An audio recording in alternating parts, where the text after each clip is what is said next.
आए है पंजाब के बोतल में, पंजाब के बोतल में, अरे कश्मीरी का पानी है। पंजाब के बोतल में, पंजाब के बोतल में, अरे कश्मीर का पानी है।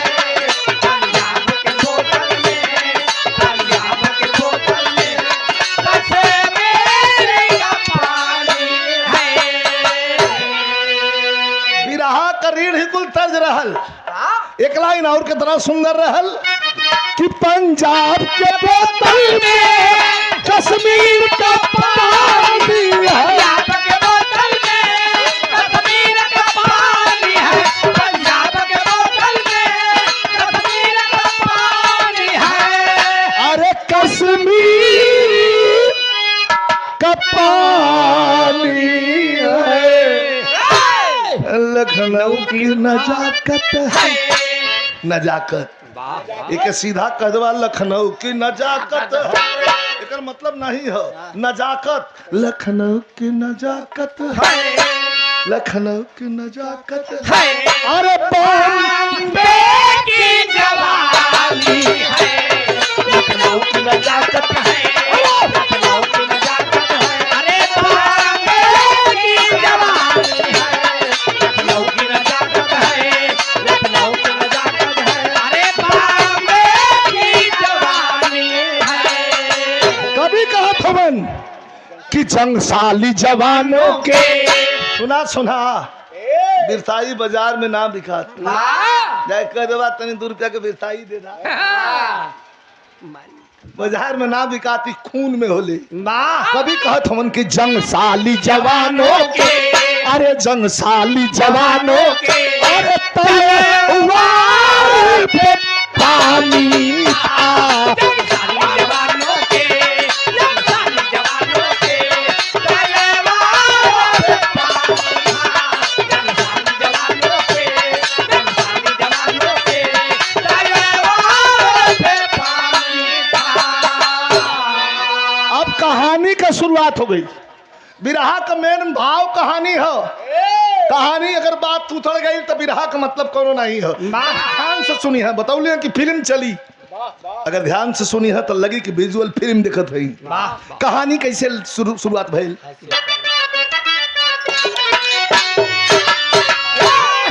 लेकिन है शेर समर में सन के,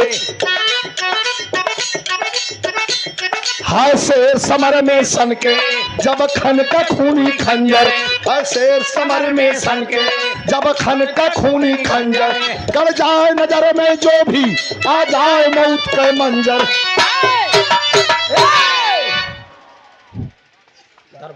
लेकिन दरबार लगल मोहबे में, कहानी को शुरुआत हो गई। दरबार लगल मोहबे में बैठे आल्हा मत वाला, दरबार लगल मोहबे में बैठे आल्हा मत वाला, उदल मल खान विराजे ऐठन में सैयद ताला। एक तरफ आल्हा, एक तरफ उदल, एक तरफ मलखान, एक तरफ परमाल, एक तरफ ताला सैयद, एक तरफ देभा तिवारी। पूरा लोग बैठल हो, 2000 लोग बैठल हो। कुछ मंत्रणा चलत रहल। बातों की चली परिचर्चा, देखो बात का चर्चा चलन पे कौन बात का चर्चा चलत रहल। बातों की चली परिचर्चा, आल्हा चिंतित हो बोले, बातों की चली परिचर्चा, आल्हा चिंतित हो बोले, एक बात खटकती दिल में और राज हृदय का खोले। आल्हा बैठ के रोवे लगलन। इतना बड़ा वीर के आंख में आंसू, उदल दौड़ला रे भैया, दुश्मन कुछ बोल दियालस, कोनो बात के तोहके टांट लग गल, काहे रो देला हमरे जियत। उदल से आल्हा पूछवा कि तोहार गौना भइले कितना दिन भइल। कहला भैया 14 साल आपके आशीर्वाद से हो गए। कहला हमारे आशीर्वाद से 14 साल हो गए। एक कठो का लड़का हम 14 साल में दे दिले होता तो खेला ले हुई थे मर्दवा। इठे बात बताई भैया ये बहुत बढ़िया मेहना। आजकल 2 से 3 साल चौथका साल बीतत बीतत अगर बाल बच्चा ना होता लड़का लड़की दुल्हा दुल्ही दोनों भाई मूड में ना हुन कि हमन भाई खेल खाए का हमन का उम्र है चला बाद में देखल जाई। तो बगल वाला शुरू कर दिल कि कहो ये दोनों का करत हो। तो मैं दूसर की आई तो कही हे जना था कि ना हुई का। इस समाज जो ना 4 साल बर्दाश्त करे के तैयार ना 14 साल बर्दाश्त कैले कह भैया बोला मत भैया बोला मत। अरे लड़के बोलो मत, यहाँ आवाज नहीं आवा, धीरे से बता। कहा कि कहो बतावत हुआ कि 14 साल भयल। कहा हाँ भैया 14 साल भयल। रोब लगल पहले ताला सैयद बगल में बैठल रहना, धीरे से पीन मारे लगना। पीन मारा वाला अजुए ना हुआ तब वो रहना, अब पीन का मारत हुआ। छिड़ गई बहस फुलवा पर फुलवा, मोरन देश का राजकुमारी उदल के मेहरारू एक फूल से तौलात रहल। इतनी सुंदर लोग बतावलन कि वो जमाना में फुलवा में इतनी सुंदर कोई नहीं रहल। वहीं पर बहस छिड़ गई बहस फुलवा पर बोले है सैयद ताला। छिड़ गई बहस फुलवा पर बोले है सैयद ताला। नायन से मिला गोदी में एक बंश चलाने वाला, निकाल के तलवार उदल दौलन खबरदार पर लगाम दा ताला सैयद। आला भैया तलवार निकाल उदल के खाला खबरदार वहीं खड़ा हो जा। कोनो बेजान तो ना कहत हुवन का करत हुआ 14 साल। इठे हम कठो का लइका बेटवा दे देले होता भतीजा खिला ले रही तोरे मुहवा पर क्यों ना कहते मर्दवा। 14 साल हो गए जब तू रास्ता में निकलला तो आदमी कह के रास्ता बदल देला कि बधवा आवत। अरे बाप रे बाप, जैसे हाथ में तलवार लगे, शानदार आदमी के बतिये तेगा कटारा तलवार से ढेर है। हाथ दे तले ताला सैयद जब आल्हा का जोर पौलन के खड़ा गला कला की सुना सुना सुना सुना असली बात हम बतावत हई। कौन बात कहे है कोई कमी फूलवा में। अब साफ कर लगल ताला सैयद है कोई कमी फुलवा में या उदल की नामर्दी। हो या तो उदल फुलवा में कोनो कमी होई अरे तो उदले नामर्द होई है दिन से एक हो सकला। है कोई कमी फुलवा में या उदल की नामर्दी। है कोई कमी फुलवा में या उदल की नामर्दी। उदल फुलवा के साथ है हम सबकी है हमदर्दी।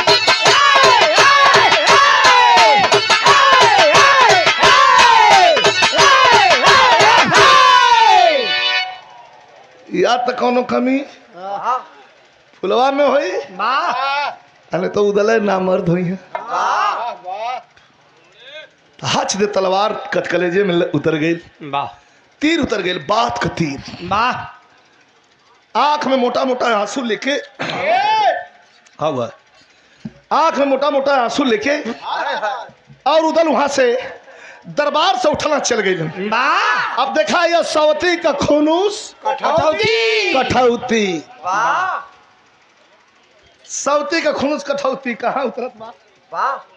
हमारे नाम नासिब है भैया, ये धनेशपुर से प्रधान वो तो चल रहा रोवता चलत हो पूरा दरबार बैठल हो। बिरहा आप लोग बड़ा सुन ले या तो आनंद ले लिया। कैसे मास्टर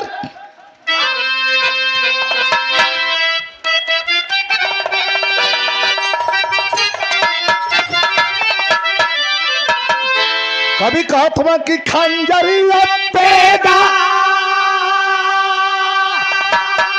अरे खंजरिया पेगा सभी बढ़ के पेग है। खंजरिया पेगा सभी बढ़ के, खंजरिया पेगा सभी बढ़ के पेग है।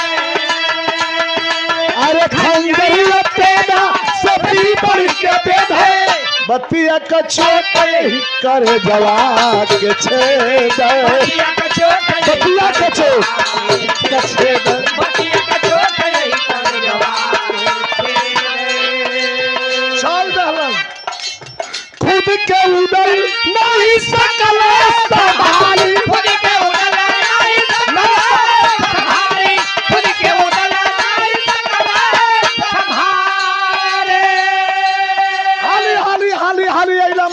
महोबा के राजमहल में, जहाँ 14 साल से पहले बियाह है। फलाना के पतोह के 5 साल 4 साल 3 साल 6 साल 8 साल हो गल, अब वही घर से बहरे ना निकलेली।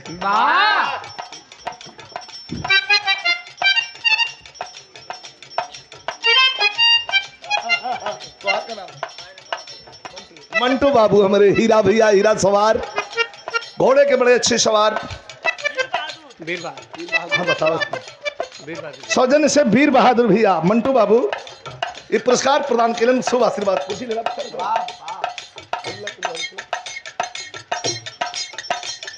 देखा कहा खुद सुधारत हूँ हाली हाली घरे आइल खुद के उदल नहीं सकले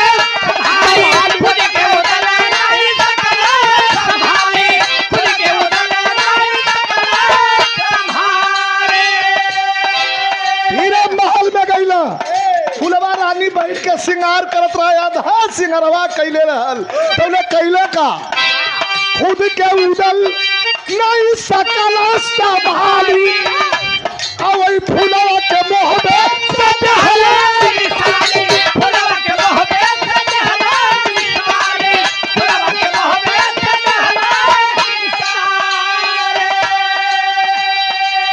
मेहनत बतिया बतिया, अरे मेहनत बतिया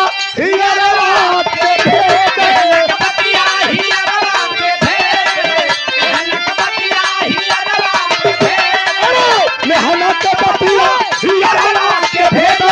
बतिया कर जवा के छेद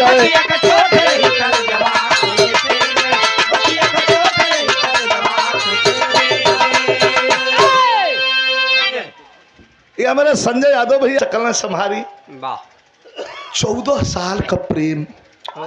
एक ठे बात गई है झोंटा पकड़ना फुलवा, अरे अरे अरे अरे अरे अरे ये क्या करत हंसत है रे मालिक, अरे सरकार ये क्या करत हुआ मालिक, लिया के बहरे पटक दहलन रोबा लगलन उदल कलन निकल जा तोहर मुंह न देखल चाहत हई। फुलवा खड़ी भइल कहा का बात हो गई, कवन गलती कैली कि मुंह न देखल चाहत हुआ, का गलती हो 14 साल हो गए इठे वंश हम में नहीं दियालू। हंसा लगल फुलवा कहो लगत है इनके केहू पेच मार देलस तो कह के रे मालिक लड़का कोनो पेड़े पर फरल है लिया के तो हाथ के दे दे, ये तो भगवान के ना हाथ का ना ना ना ना ना ना ना उधर कना तो भगाई दूसर बियाह करके दूसर मेहरारू लियाई और लड़का एक पैदा करके आल्हा भैया के दे दे, नहीं तो हमारे मर्दानगी पर लोग शक करत हुवन। और फुलवा से कलन सुना 14 बरस का प्रेम कला एकदम दिखाई मत दिया, नहीं तो आधा तलवार खींच ले आई, आधा उरी तलवार खींच ले तब बिना खून ले ले भीतर न जाई। फुलवा जान गई कि इनके आंखें में खून तैरत हो सकला हमार बद भी कर दें। फुलवा बेचारी डहर धै लेलस रोवत जात हो, अबला जीवन है तेरी यही कहानी, आंचल में है दूध और आंखों में पानी। रोवत डहर धैले जात बा, एक बार ख्याल आयल कि चली नैहर, बहन बेटी तकलीफ में दुख में होली तो नैहर भागेली जात है अपने नैहर। लेकिन फुलवा सोचे लगा कि चल जाब नैहर तो नैहर वाला कुल कहीं कि प्रेम बियाह कैले रही हाँ दिखा ये लिया गई ना सो मार के लखे दल छुच्छा खोइछा उदियावत आवत की फुलवा रास्ता सीधा पकड़ लेलस। तो कभी का भाव हो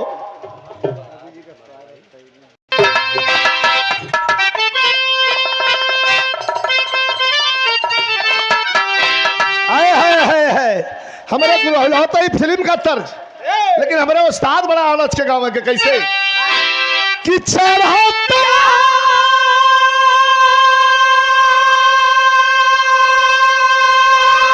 अरे चढ़ाता फागुन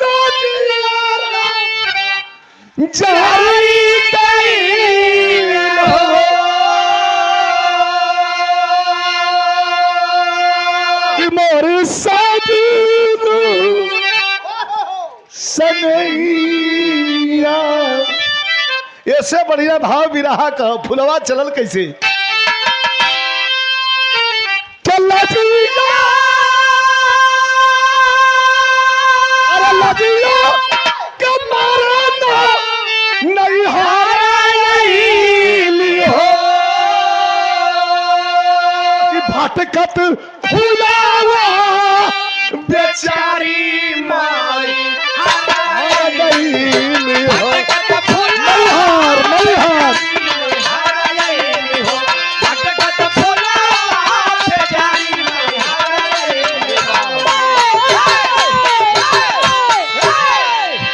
दर्शनार्थी जात रहना फुलवा उन लोग के संगे जय माता जी करत पहुंच गई मैहर देवी के धाम पर। सीढ़ी चढ़ा लगल, आखिरी सीढ़ी चढ़त चढ़त पंचो वही पे आके बेहोश हो गई। हई मुहवा उघरल रहल, बुंदेलखंडी घूंघट में रहल।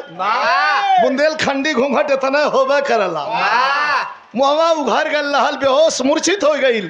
आखिरी सीढ़ी पर जाके एक आदमी दौड़ के जाके पुजारी बाबा से कहलस, मैहर के धाम के पुजारी से कि रे महाराज एठे औरत तो सीढ़िया पर गिरल है, लगत है कि ये धरती का नहीं हो, इंद्र के दरबार का अप्सरा लगत हो, सोनावा का गहनवा ओकरे गोरैया के आगे फीका हो। इतनी सुंदर है सरकार। दौड़लन पुजारी बाबा, लोटा का पानी मरलन, एक मिनट बैठ जाइए, लोटा का पानी मरलन, छिट्टा मरले के बाद उठ के बैठल। पुजारी बाबा पूछलन कि बेटी तोहर का नाम हो? आंख में आंसू कहे ना जानी, करे मांग में टटका सिंदूर लौकत हो, तोरे मालिक का क्या नाम हो? कहे इहो न जानी। कहे तोहर वतन कहाँ है बिटिया? कहे इहो न जानी। कहे अपने बाप मतारी का तो पता जानत हो? कहे कुछ नहीं जानी।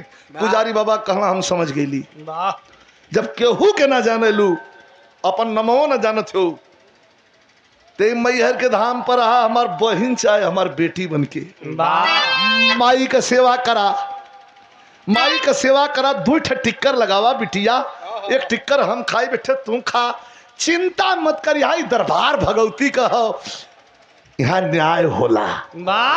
कहियो न कहियो तोरे घर वाला आई है तो के लेके जय, चिंता मत कर। इधर वो जो रहा लगल तब मैहर कहे, अरे मैहर कहे पुजारी बाबा आते हैं शरणिया, कल कि हमारे हमारा ही के बितावा जिंदगनिया, जब फिर से उजाला अरे दुनिया सवारा नहीं हो कि भटकत फूलावा बेचारी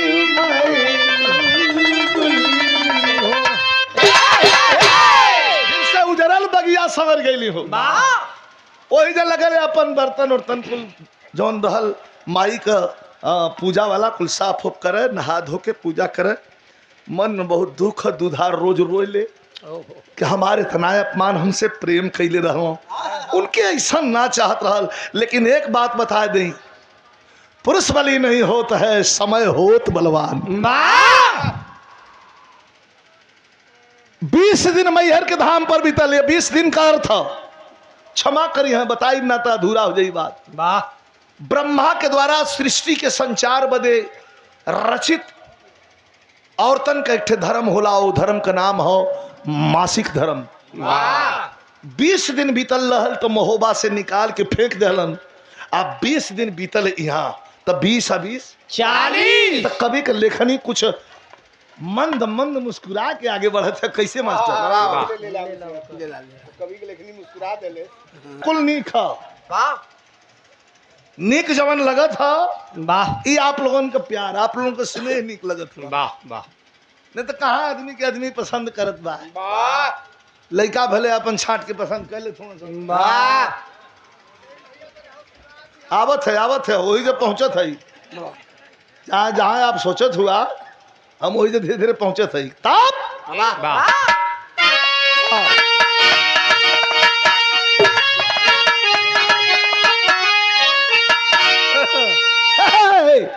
कभी कहा था मन कि यारा जवन बादल बिरहा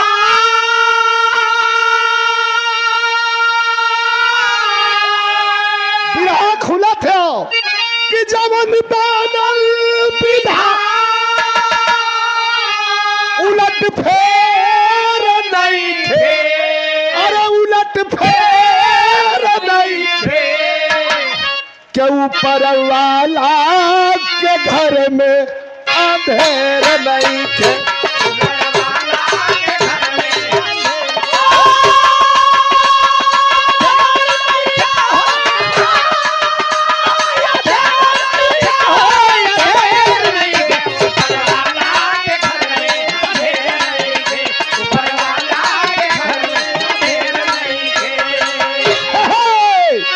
अब यह खुलल बात, अरे जवने माह फूलवा, जवने माह फूलवा के उदल दूर कैला, संजोग से वही महारानी के गर्भ रही गईला, वही महारानी के गर्भ रही गईला, वही महारानी के गर्भ रही गईला। भेज दलनी हो ना जानत हो। अब वही तब 20 दिन बीतल रहल, लेकिन 40वां दिन जब बीतल तब महसूस होवे लगल। तक कभी कहत हम कि माई के दूध से, माई के दूध से न बढ़ के दवाई, अब बेटा पिया तब सरऊ देखाई, बेटा पिया तब सरऊ देखाई, बेटा पिया तब सरऊ देखाई। अरे दिलवा पन के कभी का अबे नहीं थे। हाय हाय हाय 40वां दिन बीतत बीतत फुलवा के महसूस भल कि ता हमरे स्वामी का निशानी हमरे ओद्र में पलत है। झूम के एक चक्कर वही मैहर वाली के धाम पर नचलस, तो जैसे मोरवा नाच के पैरवा को ताक के उदास हो जाना, कोई तरह नाच के अब माई के मूर्ति के यहाँ गई तो जोर से बिलबिला के रोवे लगल। कह कि कौन खेला कैलू माई, जवने बदे मार के भगा दियल गई, बेइज्जत कह के महोबा साहब हमके दे देलू, तो दे देलू तो जाई कहा महोबा। फिर रोवे लगल, कह न जाई ना, इतना बेइज्जत करके केहू के घर निकालल जाला घर से न जाई। ओई जे रह लगल 1 महीना 2 महीना 3 महीना 4 महीना 5 महीना 9वां महीना बीतल त ये पंचो फुलवा के कोख से एक ठे पुत्र जन्म लेलस। उ पुत्र नहीं हो बारूद पैदा कैलस, बड़ा होनहार। तो यहाँ तर्ज लग गई आजकल लइकवा तो लइकवा बिरहा में जो लेडीज मेहरारू है पूरा ऐसे ऐसे कह के गाओ। अरे वाह वाह, कैसे कैसे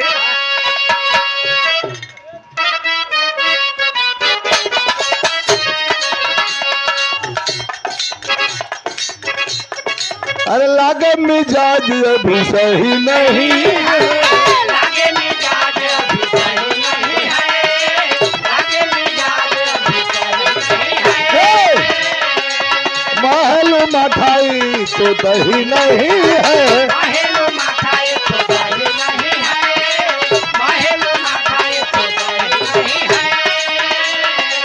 पानी में चीनी जैसे, पानी में चीनी जैसे घोले राजा जी, घोले राजा जी, पानी में चीनी जैसे घोले राजा जी, अरे घोले राजा जी।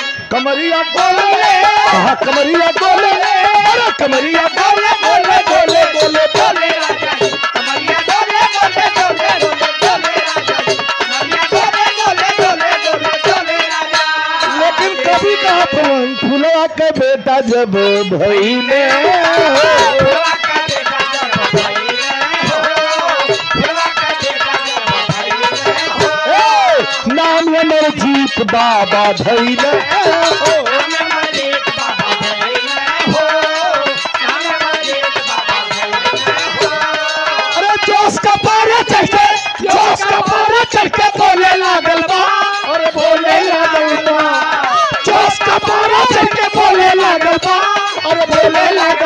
जवनिया मर मर जवनिया मर मर जवनिया मर मर मर मर मर मर डोले लागल बा जवनिया मर मर मर मर मर मर मर डोले लागल बा जवनिया मर मर मर मर मर मर मर डोले लागल बा बीतत देरिए ना भाई 2 साल 4 साल 8 साल 10 साल 12 साल 15 साल 20वां साल पर लड़का चढ़ल दिनवा बीतत देरिए ना भाई 4 ठे गैया जंगल में चरावत बा प्रसादी कुल खात बा और नीचे अखाड़ा रहल मैहर धाम के नीचे ओ अखाड़ा पर रियाज मारे लगल ये तना जोर देखा ब्रह्मचर्य में कितनी शक्ति है ब्रह्मचर्य में इतनी शक्ति है कि शरीर ठीक रही दमकसी ठीक रही जहाँ खड़ा हो जाए लोग कहन कि नहीं भाई पहले बनौले हुआ आजकल तो प्रचलन चल गल हो खरी तो फेंकता हूँ तेल भी फेंक के खाली हो जाता हूँ अरे पूरा खत्म कर दे उधर याद चलत हूँ क्या कहते नहीं तेरे का बतावे के बा लेकिन ब्रह्मचर्य का शक्ति हो 20वां साल हो ये तना करे जोर हो गया फुलवा के लइकवा अमरजीत के हो ये तना जोर हो गल कि अब पेड़े में लड़ा लगल पहले देखा कहानी मुड़ गई तब ही घरिया मैहर के नगरिया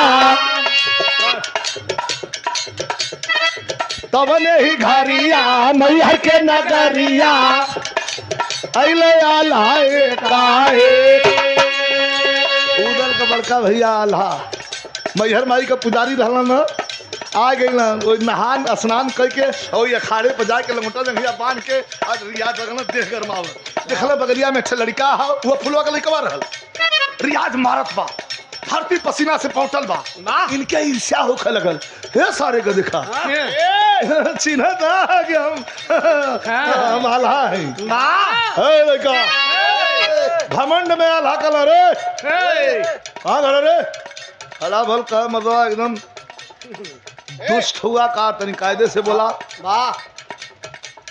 का भैया का भेजा कैसा ले भल बात तू बैठा पहले अटक आई देखा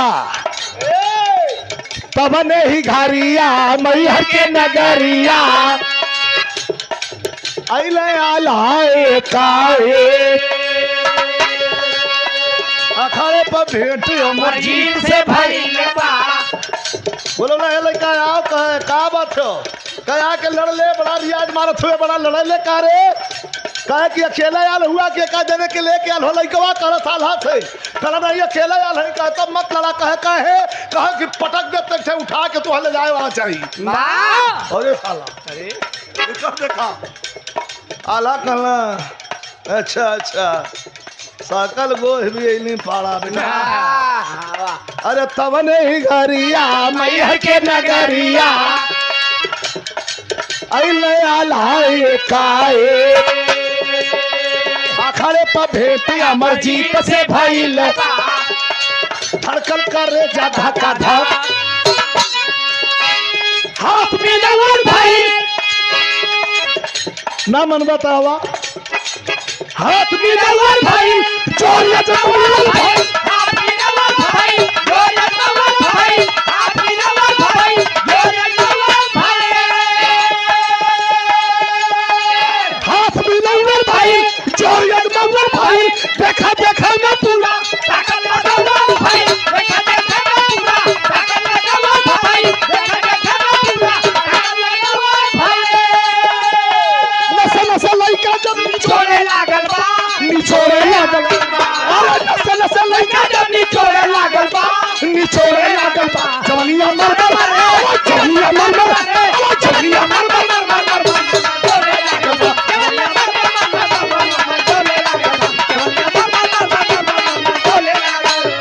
अब यहाँ गलती हो गई आल्हा उठा के कुंटल का हाथ वही लड़का के गर्दन पर मरते हुए छौड़िया के हो दे चल गल कहे अरे मर्दवा तू तो बड़ा बदमाश लगत हुआ मर्दवा कांटा लड़त हुआ का हो आल्हा हंसे लगल कहला के पता चल गल उठा के हम जा मुआद तो के अब्बा अब लड़का आल और से हंसत कहे ओ कहे बता रे झुला के जमने हाथ आधा के गर्दन पे उमच के मरलस की बक से मुंह से माटी उठा ले आधा पर ले उठला फिर सूत गई सूरा वाला गला ताकत में करे कर अरे बाप रे अरे कहना तोर कहाँ घर है कहे बस एक का हाथ में भाई एक बेर और चापक तलक बात कौन के कर लइका ये पूछो अरे वाह आल्हा गरम हो गया कलर असिस्ट बालक जानता नहीं है मैं कौन कहा तू तोप खान होगा अपने के या वाला लड़ा संजोग से कहू हाव ना अलो सोच गए कि तनिया जमाई नहीं के आज जब फिर गईलन तो तर्ज लग गई ये मंगल मुंशी के लिखल गीत हो लाल बिहारी मिश्र गौले रहलन हर गौया गौलन के मैया हो ललनवा देदा इथे हमारे भाई के फिल्म आवेले बॉर्डर जोने में एक फौजी की जिंदगी कैरेक्टर में हम आप लोग देखे हम जो देश की रक्षा के लिए अपनी गोली से सुसाइड कर लेता है लेकिन देश का राज नहीं बताता है वही में ही गाना चल गए गाना के हम लोग विजय प्यारेलाल अमर एक कधे लीजा हम लोग माई हो ललनवा देदा बहनी हो बिरनवा देदा दिसवा के करनवा भौजी अपन सजनवा देदा लेकिन आल्हा एकदम लाल हो गईलन कल वाह पर कल हुए तयाजो अब दोनों भीड़ गईलन वहां देखा वाला केहू ना हो गैया 4 गो चरत है और एक तरफ से 20 साल का जवानी हो दूसरे तरफ 45-50 चलत होना तो कहना है कैसे मास्टर फायर होता बेटा खड़ा कोई खड़ा आए उठ भाई लगा बाकी मारे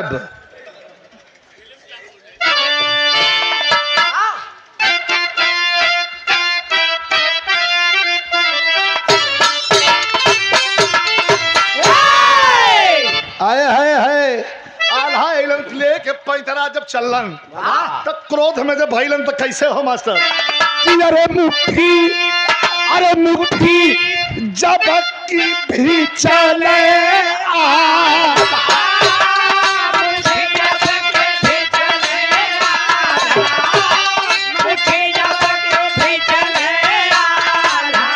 अरे अपने वरिया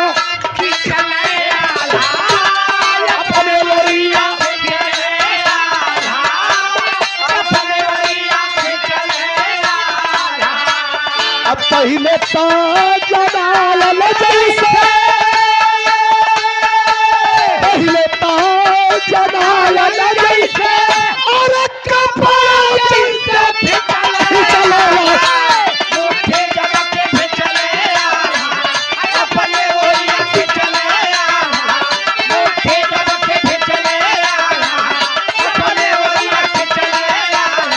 अरे पहले तो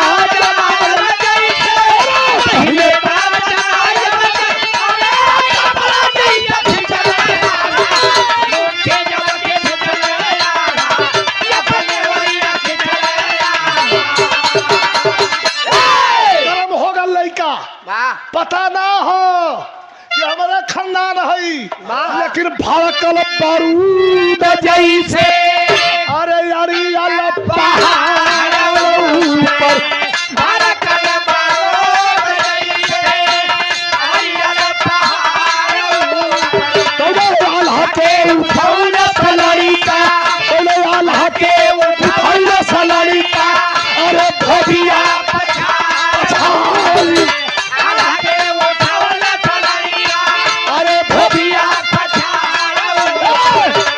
शंका से घिरा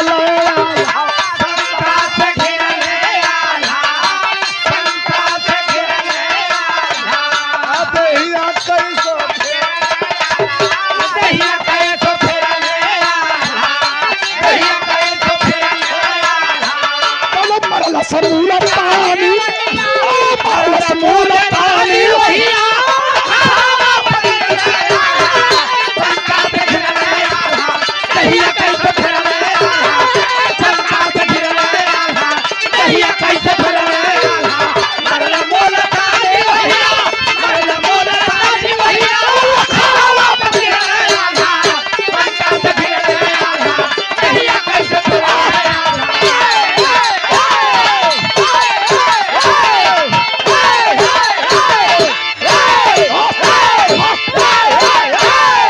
बेटा शंका से घिरल आल्हा दहिया कैसों फेरल आल्हा अरे तौले दाव पर तो चढ़ जाई तब साण भैंसा पटका जाई लाग लहलस मुल्तानी मरलस 80 अंश का कोण बना के आल्हा अखाड़े पर चारों खाना चित गिरलन उठ के हर हर ताका लगलन अरे यार कौन देखत तना न ह ये तो पटक धलक कर है बेटा सुन पहले दो बेर खोखल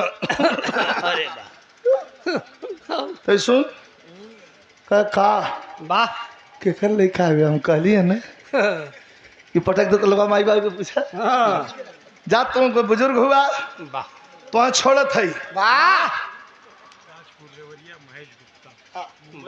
हमारे महेश गुप्ता भैया ताजपुर वरिया अच्छा वाह वाह वाह वाह बताओ तुम सुना हो माई हमार मारे लगी कल अरे तो से यह पूछा था कौन तोर माई बाबू हुआ फिर बताई बाद में कनाई बता के जाइए अखाड़ा के दांती पर हाली हाली कपड़ा अपन पहिरा था अमरजीत फुलवा के लड़का आई है बतौले हा कवि जी कहत हवन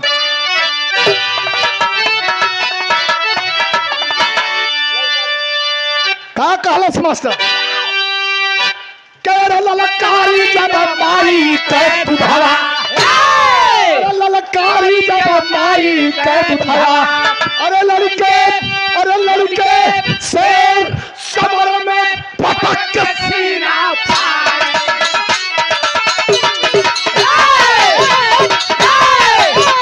लड़के शेर समर में पटक के सीना फारी दादा हो ललकारी जब माई के दुधवा कला रे सुन रे खाली रे कपड़ा पहरे थे कहता जाएदा तो देख के तरस आवत हो एक बेर और अगर लड़ जाइबा तो जान जात कि तो हम उठा के ले जाए के पड़े जैसे हम छोड़त है तो आला टुकुर टुकुर ताकत हो लग गई मास्टर उस्ताद वाली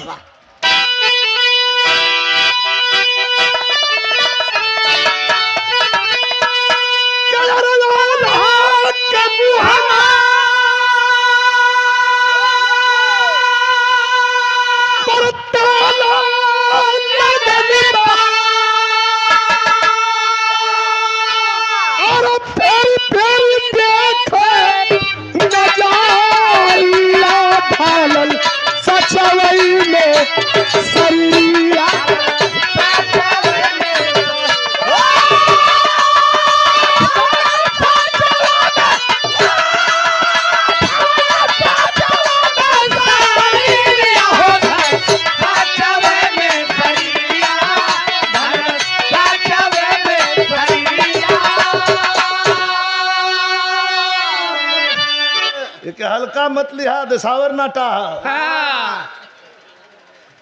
जहाँ भिड़ा दे वही फिट लेकिन एक चीज में कमी है आल्हा ठीक बा ओके समैया पर झाड़ ले हम घबरा में आल्हा के मुहवा पर ताला लगल बा फेरी देखा नजरिया ढालल सचवा में शरीरिया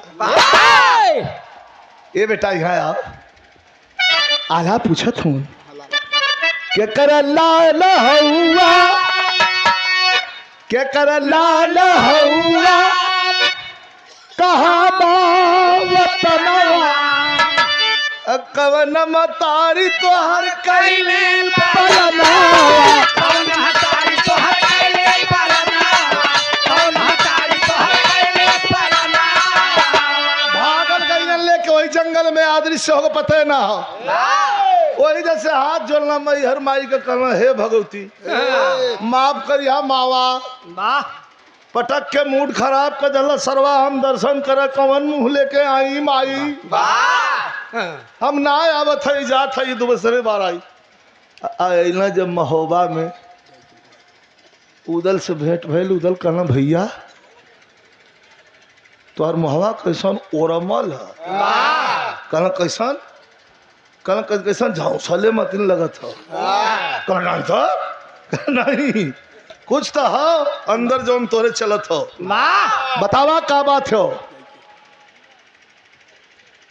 आल्हा लिया गिन लम्बे कहला कि वही मैहर के खड़वा पर न एगो 18-19 साल के लड़का रहल, पिछवा से पकड़ के डरिया बीन खींचत रहल। वाह आ खींचत रहल, जब बीन हमार नजर पड़ल उदल करजवा हमार धक दे कैलस जनायल कि उदल हमारा आएगी ना तोरिए मतिन देहिया रहे जी। वाह क्या बात मर्दवा बतावा, पहले बात कहा कहाँ कहा पूछले हुआ खोद खोद के 2 बेर पटक दिलस हम कना मजाक करत हुआ, कहा मजाक। वाह अरे कसम भवानी का शारदा का दर्शन ना कैली। वाह एक बार मरलत हाथ से गच दे नीचे गईली, दूसर का उठा के मुल्तानी पटक दलत, वाह लाल हो गई एकदम उदल। कलम महोबे का पानी लुटा के इलाहात कमल लड़वैया रहल, कमल मतारी ऐसा बाघ भी आ गई जवन मोहबे के सरदार आल्हा के पटक दलत हो।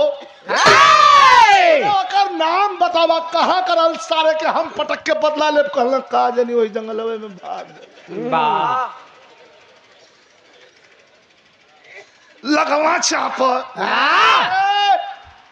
एक वीर पुरुष का कोई वीर वीरता का अगर गुणगान करे समझ लो उसमें है दम, वह बारूदों से आसमान भरे। भड़क गए हैं बघऊदल, भड़क गए हैं बघऊदल, मोहबे की धरती खाटी है। एक वीर हुए बारूद यहाँ की माटी है। अला कला छपटिया हम तो डर लगत हो कि तोह के पाई तो बिना पटकले न छो। वाह उधर कला चुप रहा मर्दवा, तू भटा पहले हटा कलौ भेटैबे न करी जाएदा कोनो केहू देखलास। अरे वो पटकलस हम पटकैली, केहू देखबे न कैलस। वाह इज्जत तो पाई ढेरा है देख ना। मैहर के धाम पर कुश्ती होगी उदल कहलन, अरे पिटवा दे डुडुइया। उत्तराखंड से बुंदेलखंड उत्तर प्रदेश पूरा डुडुइया पिटा गए कि बघऊदल की कुश्ती होगी। मैहर में फरमान हुआ, वही मैहर का अखाड़ा जोरे पर भैया हमार पटकाए लहलन, वही पे कुश्ती हुई। एक वीर सजे मोहबे से रण देखन रणधीर चले, कसे लंगोटा बाण के फेटा सभी मोहबिया वीर चले। बचैया का दिन है के जन पड़ाव पड़ गल, जुटा लगना लोग 10 बजे पचैया के दिन लंगोटा जंगिया चढ़ा के तो उदल के देह तर रहबे नहीं कही। जना के बजरंग बली का उतार हो, अरे वाह मार के रियाज खड़ा भले आंख में गुस्सा हो, कमन हमारे भाई के पटकल सोके का पता हो कि हमारे लइकवा उलटले हो। कमन रहल भैया तो नीची ना तो भैया देखा देखा में हो आला कहला ओके हम देखता छी इनमें ना। 3 बजे सांझी का बांध के मैहर वाली पगड़ी मुस्कियाता हल्की हल्की रेख भी न हल्की हल्की चेहरे पर दाढ़ी हो। वाह चढ़ाले खड़ा पर उदल से इतना लंबा, लंबाई उदल से इतना घुंघराला बाल, चढ़ल रियाजी शरीर हो, ब्रह्मचर्य का पालन कैले हो, ठंडा हो। वाह जाके अल्लाह कनवा में कहला कि खोजत रहा है दबरला उदल कला करे सुनी राखी बड़ा लड़वैया हुआ मेरे भाई के पटक देला अरे हमसे लड़के दिखा दे पट्ठा पूछलस कलस दुइये जाने हुआ कि कद भाई और हुआ कला मतलब ना समझ ली कना एक आध जाने और होखा तो वहू लोग के बोला हे घरी घरी हे पर पंच में हम न पड़ब अजुए हम पटक के झंझट खाली करी। आल्हा कहला उदल के ले जाके खींच के होहर बिहाने से हमार बाई आंख फरकत असगुन बा कह दे पेट में दर्द है कुश्ती कैंसिल साला मत लड़ पटक दी हम जानते हैं हम जैसे पटकले ह तो जाके पाँव ना फटी बेवाई तेका जाने पीर पराई पटकायल हम ताज कुदत जुटे हुए।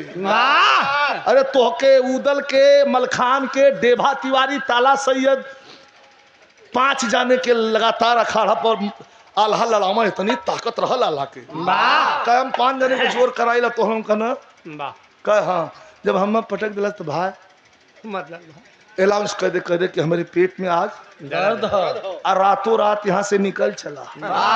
ई आदमी ना है, ई देव पुरुष है। पटकी निश्चित होके आल्हा के उदल ले जा के पकड़ के बैठा दलन कि तू भाई ना हुआ मर्दवा, तू हमार शुभचिंतक हुआ, तू तो हमर डेरा भाई के पटकवा दे बा। मिल गल हाथ का 10 बजे कुश्ती हुई, कहा भागिए मत। लइकवा मुस्कुरात कह हम भागब, वाह वाह हम न भागब, वाह तू बचा। हाँ? छोड़ चले यार। ए दे ठोक जो देखो, छोड़ ले साउंड, छोड़ ले, जा जल्दी। तब गल जाके मैहर के धाम पर माई के गोले पगिरल, बिरहा के मेन कसौटी है, सुन ली है। जाके मैहर के धाम पर माई के गोले पगिरल, फुलवा माई के कब माई रे इठ घमंडी आल रहल 15 दिन पहलवा के पटकले रहली, अपने भाई के लिए क्या लो रे माई बदला ले बोदी, ये माई आशीर्वाद दिवा देती, वो सारे के पटक दे। फुलवा लिया गई, ले जाके मैहर माई के सण में बैठा के हे तरह नीचे बैठौलस, ध्यान दी हाँ अछरा हे तरह लड़का सर पर उड़ा दलस, कल के हे भगवती 20 साल से तुम्हार सेवा करत है, कुछ मंगली ना, आज मांग का टाइम आ गई हो। और लड़का भी हमार कुछ हमसे ना मंगलस, यहाँ तक कि भोजन भी ना मंगलस हमसे, हमार सेवा कैलस। हे माई, लड़वैया चाहे जे भी हमारे बेटा के संगे लड़े, एक माथे पसियारा बांध दिया भगवती, हम इतने मांगत है। मोहब्बे के इज्जत का सवाल हो, मोहब्बे का पानी हो माई। माई भी कंफ्यूज है कि इहो मोहब्बे या निशवा जो ललकारत हो वो मोहब्बे। अब हम करी तो का करी। माई भगवती से मांगत बा, का मांगत बा मास्टर?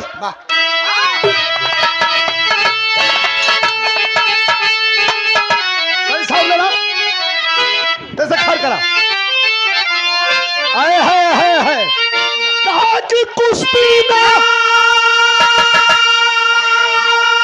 अरे कुश्ती में इज्जत हो खानदानी पानी डूबी में, और रखा लाजे मैहर के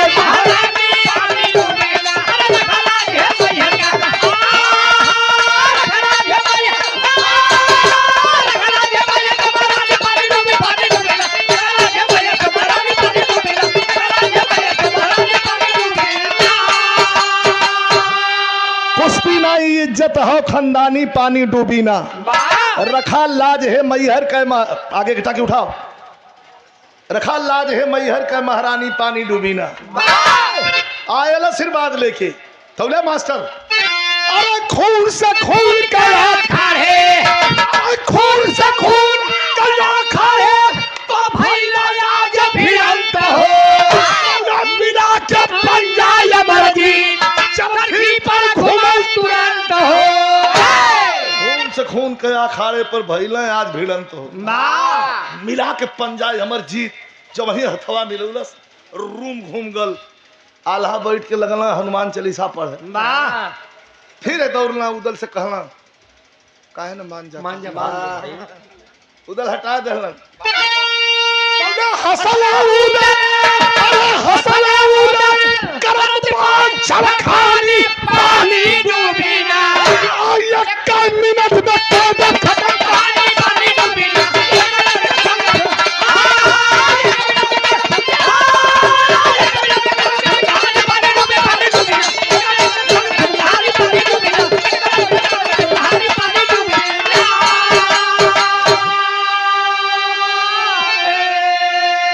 हसला उदल करत बाद छलखानी पानी डूबी ना, 1 मिनट में कह देव खत्म कहानी पानी डूबी ना। झूठे परेशान हुआ, आल्हा के भाव ने आनंद ले ला लोगन, आके दोनों भीड़ गई। एक तरफ बाप, एक तरफ बेटा, न बाप के पता हो कि बेटा हो, न बेटा के पता है कि हमारे बाप हुआ, दोनों जब भीड़ गई तो जितना देखवैया हुआ, हाय हाय हाय हाय रे, अरे कौने का लड़का हरे, आल्हा रही सरवा उदल से आके लड़ गल, ये मुआय में दे रहे पुराना लड़वैया है। लेकिन जब लोखा लगल कुश्ती, तो हमारे यहाँ खानपुर, बेलहरी, गाजीपुर, मोहम्मद हनीफ मास्टर अब तो ना हुआ, लेकिन वो समय जने समय आल्हा गाँव हम लोग के गांव में आवे वाह गावे लगा आल्हा तो जना कि दोपहरिया का बड़ा माग लग जाई तू जाने रहो कैसे काम है मास्टर दू जना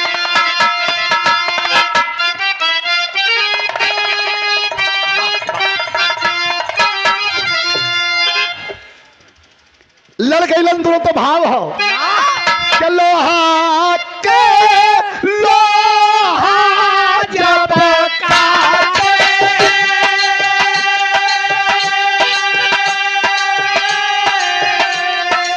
अरे चीख के निकले तबला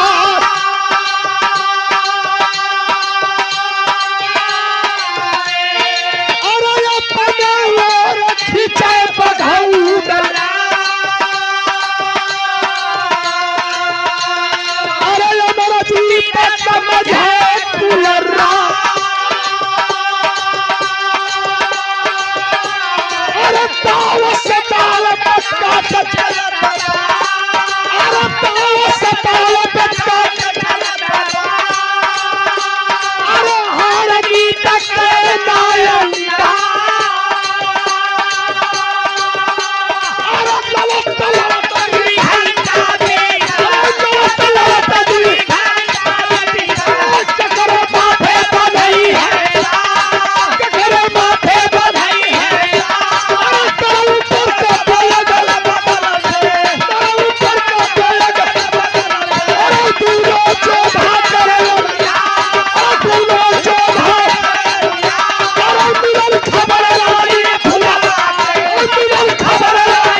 घंटा के पार हो गल